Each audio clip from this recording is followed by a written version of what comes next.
Bonjour les loulous. Alors voici l'histoire du petit garçon qui voulait voler. Il était une fois un petit garçon qui passait des heures et des heures à regarder les oiseaux planer dans le ciel.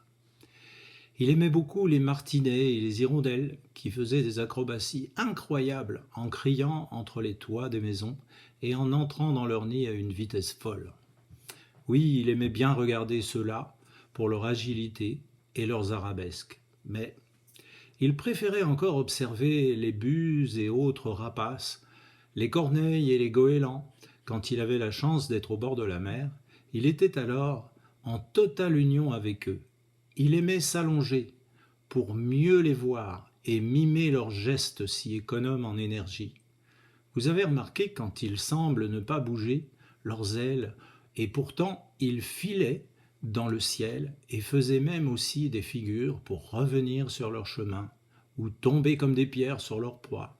C'était un ravissement pour le petit bonhomme qui ne se lassait jamais du spectacle. Il grandit ainsi, avec toujours au fond de sa tête ce rêve de faire comme ses amis les oiseaux.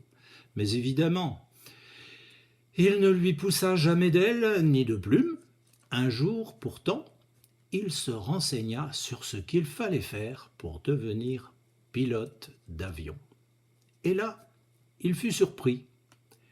Il fallait une bonne santé, une bonne vue, évidemment, et s'engager dans une école pour apprendre le pilotage. Il réfléchit longtemps et se dit qu'évidemment, il pourrait en faire son projet professionnel. Il travailla d'arrache-pied pour entrer dans cette école qui allait lui permettre de devenir un compagnon de vol des planeurs à plumes. Cela dura quelques années à étudier, piloter, accompagner d'abord, puis enfin on lui confia les commandes d'un avion. Au début, l'avion était un petit modèle, bien sûr, mais peu à peu, il lui fut confié des avions plus grands, plus lourds aussi, et un beau jour, le jeune homme, qui était devenu le petit garçon, devint pilote d'avion professionnel dans l'armée de l'air.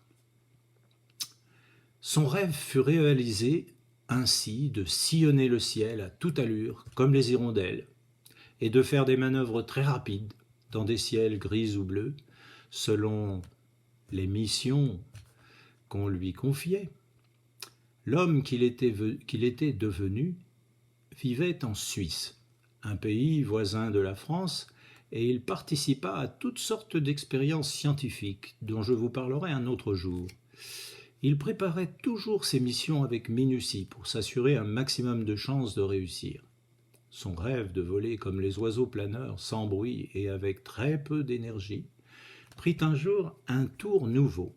Il participa à une folle expérience, celle d'un avion qui ne ferait pas de bruit et qui ne consommerait pratiquement aucune énergie, celle d'un avion solaire qui pourrait voler presque, presque sans bruit et sans carburant.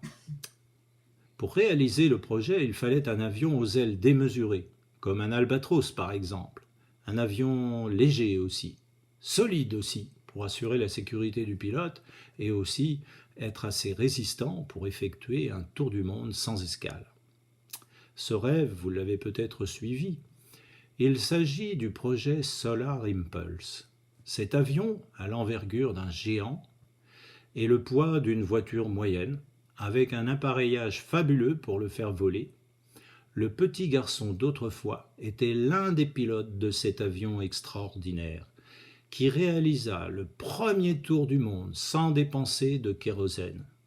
Le rêve du petit garçon s'était réalisé après une longue carrière de pilote et d'expériences diverses, et l'homme qui a fait ce trajet regarde toujours avec autant de joie les oiseaux qui planent dans notre ciel si beau et si gracieux, semblant ne faire aucun effort dans leur élément. Les rêves d'enfants peuvent parfois se réaliser. Aller sur la lune, voler comme les oiseaux, faire le tour du monde, gagner des courses, grimper au sommet des montagnes, ou plus simplement marcher et être guéri d'une maladie sévère. Il faut toujours, il me semble, respecter les rêves des petits-enfants. Voilà, faites de beaux rêves, vous aussi, et peut-être un jour, l'un d'eux se réalisera-t-il. Au revoir.